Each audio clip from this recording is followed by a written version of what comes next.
Hey guys, I am here to record the second part of what was going to be the latter half of the video I did yesterday.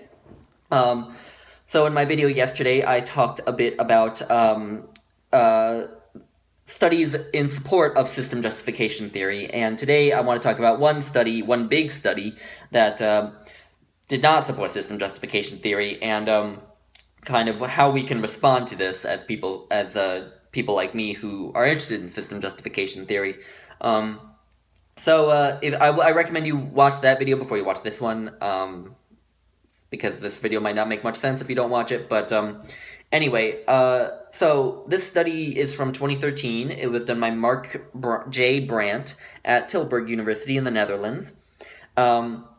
He examined this hypothesis taken from system justification theory that people who are lower status will justify the system more than people of higher status. That they will believe that the system is more legitimate than people of higher status. And so he took data from the World Values Survey, from the American National Election Survey, and was able to get a huge data set of like 150,000 plus participants from 65 different countries, plus the United States. So this gives his study a lot of power, in what it can say. So he takes questions from these different surveys and uses them as proxies for the variables that are important to studying system justification theory. So he takes questions relating to social class, like people's race, gender, ethnicity, income, education level, and things like that, and kind of combines them into one measure of social class, as his sort of proxy for status in society. And then he takes measures of the extent to which people legitimize the political system. So asking them questions like how much they think the government represents their interests, the people's interests, and things like that. He doesn't give us exact questions, but this is how he describes them. So he looked at these variables. He looked at other variables too, and other hypotheses from system justification theory. But I'm going to focus on these for the sake of simplicity. And what he found was kind of pretty big blow to system justification theory. He did not find any evidence that lower status people justified the system more. In fact, the only effect he found for social status was that higher status people actually tended to justify the system more than lower status people, which is generally what you would think intuitively is what you would think. So yeah, and he talked in his discussion, like, does this mean we should do away with system justification theory? And he does not say that. So he thinks that a lot of more recent research on system justification theory has focused less on showing that system justification is a general phenomenon that is always happening, and more focused on finding under what conditions it does happen, and under what conditions it doesn't happen, and under what conditions people might be more likely to want to actually change the system. And he says that is a good direction for the research to go, because it may not be a tenable hypothesis that this is always happening, and yeah, and I want to talk about that a bit, about conditions where system justification is more likely and less likely. Aaron C.K. at the Duke University and Justin Friesen at the University of Waterloo published this little review article about different conditions that lead to more and less system justification. And the most widely discussed and studied of these conditions is what they call system threat. This is when the system is somehow under attack. It can be literally under attack, or it can be kind of symbolically under attack, where it's criticized from an outside or an inside source. The biggest example of this is 9/11, actually. So the United States was, bombed by a foreign terrorist group, and so the United States was literally under attack, and this presumably was perceived as a threat to the American way of life and to the system. And what research data showed after that is that ratings of George Bush went way up, people's faith in the government and in the police went way up, and so this was taken by system justification researchers as evidence that they were legitimizing the American political system more following that attack, because that attack threatened its legitimacy, and so people felt sort of threatened. It's a bit like hunger. When you're deprived of food, you need more food. So when they're deprived of the feeling that their system is good by the fact that it's been attacked or criticized, they then need to justify it even more than usual. So that is how system justification explains that. That's a little bit of evidence for this system threat effect. The next condition is called system dependence. And this is when people feel that they need the system for something, need it for their livelihood or their well-being or something like that. I want to say one more thing about system threat. I'm sorry, before I move on. So at the same time that system threat would increase people's system justification, when system is not threatened, when it's affirmed, as it's often called, when you feel like your system is good and it's fine and you're not threatened at all, then you're free to criticize it. You don't want to justify it as more. People don't want to justify it as much anymore. So the example I thought of was after the Soviet Union fell, the United States was kind of the major world leader, and presumably following that, during that time, people were less likely to system justify, because the United States was kind of affirmed in its superiority, so to speak. I don't know if that's true. I don't think that's been studied, but that's a hypothesis we can derive from this idea of system threat. So yeah, all right. System dependence.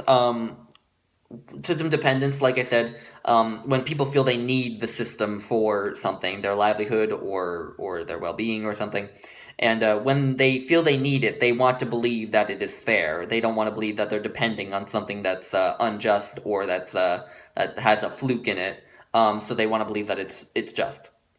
And unfortunately, the one study that Kay and Friesen cite, I went to look it up, and it's in German, and I don't read German, so I can't give many details about it. But when students, the way they describe it, when students were made to feel more dependent on their university, so they were studying university students, when these students feel more dependent on their university in some way, they believe more strongly in university policy. They believe that university policy is better than when they're not feeling dependent on it. And at the other end, when people don't feel they need the system for anything, they feel free to criticize it as much as they want. So if student feels like he or she can transfer, then they presumably don't feel as dependent on that university, and will just transfer. And if they don't like the university policy, whereas if they feel they need that university to get the degree they need, then they will want to feel that that university has good policy, is a good university. The next condition is system inescapability. And this is the idea that when people feel they can't leave the system, then they will want to. They feel like if they're stuck with it, they need to believe that it's good because it's the only thing they have. So in a study of Canadian participants, Canadian participants were given this sort of bogus journal article or not press release, kind of a newspaper article. And this is a common manipulation where social psychologists will present participants with a newspaper article that the psychologist kind of fabricated to manipulate the participants' thoughts in some way. And so participants were given this bogus newspaper article, and in one condition, for some of the participants, the article said that it's becoming harder and harder to emigrate from Canada. In the other condition, the article said that it's just as easy as usual, or that it's even becoming easier to leave. So in the condition where it's becoming harder to immigrate, they feel they can't escape. So this is the system inescapability condition, and the other one is the system escapable condition. What they then had participants do was just respond to some questions about the Canadian government. So they then had them read this article about how the Canadian government tends to be run by wealthy people, and this sort of economic disparity between the leaders being these wealthy people and the non-leaders being less wealthy is presumably a status hierarchy, and participants who felt they couldn't escape were rated this disparity more favorably than those who were in the escapable condition. So when you feel you can't leave, you want to justify it. When you feel you can leave, then you don't have any reason to justify it. You can leave. You can just leave. So that's system inescapability. And the last one that Kay and Friesen discuss is called personal control. And this is just what it sounds like, the feeling that you have control over your life and over the world in a way. And so what they find is that people who score lower on chronic measure of personal control tend to justify systems much more than people who have high personal control. And the rationale behind this is that if they don't feel they have control themselves, then they look for that control in external sources like government or even things like religion. So what they also found in an experimental study is that they used the bogus newspaper article again, and in one condition they said that it was kind of a bogus press release about finding from some physicists. And in both conditions, physicists claim to find some evidence that there is a God somehow. And in one condition, the physicists say that this God likely does intervene in human life, and the other condition says that this God is unlikely to intervene in human life. And in the condition where they said that God wasn't likely to intervene, that was the low control condition, because if God can intervene, then you feel like you have control from that external source, from God intervening. But when God can't intervene, you feel less control because there's not a God there for you to derive your sense of control from. And so participants in that condition who read that bogus article believed more strongly in the legitimacy of the government. So they were deriving their control from the government. So yeah, these are the conditions that Kay and Friesen go over. So the last condition, which has been more recently studied by John C. Blanchard and Scott Eidelman at the University of Arkansas, is what they call system longevity.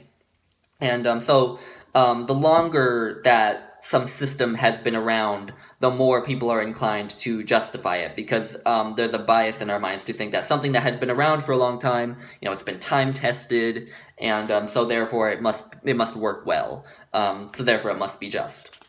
And in their study, they actually had they gave participants. They did 3 different studies, but I'm just going to talk about the first one because it's the most straightforward. They had participants read a little excerpt about Adam Smith's The Wealth of Nations, and which is kind of the foundational text of capitalism. And then they presented participants with a timeline of how old capitalism is. And the way they talk about it, this timeline didn't have many markers on it. It was just sort of a line. And in one condition, they had this timeline put the beginning of capitalism way over toward the left, which means that it's very old. And another condition, the other condition, they put the line way over here, which makes it look very young. In the condition where participants thought that capitalism was older, they rated it as more legitimate, that it works better, and things like that.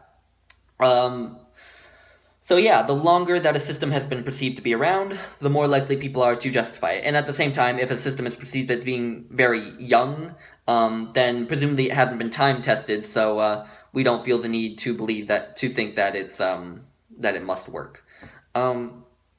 So yeah, those are some different conditions where system justification is more or less likely.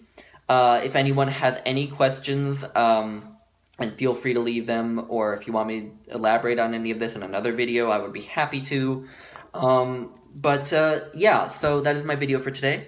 Thank you guys. Bye.